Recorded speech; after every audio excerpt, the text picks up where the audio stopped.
Mga pasyente naman sa ospital sa Tagum City inilikas matapos ang magnitude 7.4 na lindol. Mula sa Brigada News FM Tagum City, Hasmin Antocan, ibrigada mo. Brigada Live Report. Agarang paglikas ang isinagawa sa mga pasyente ng mga pribadong ospital matapos yanigin ng malakas na lindol ang Tagum City.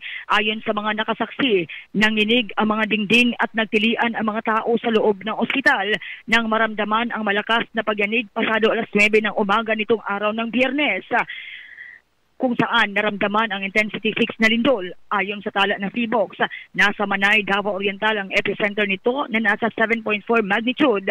Agad namang inilikas ng mga staff at mga nurse ang mga pasyente palabas ng gusali, kabilang na ang mga nasa critical care at maternity ward.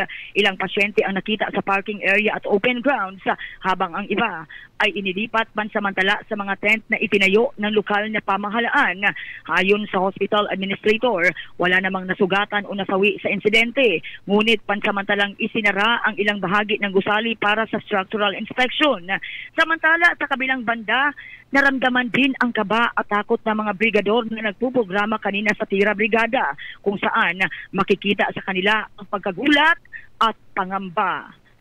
In the heart of changing lives, ako si Brigada Hasmin Antocan mula sa himpilan ng 97.5 Brigada News FM Tagum City, the Music and News Authority.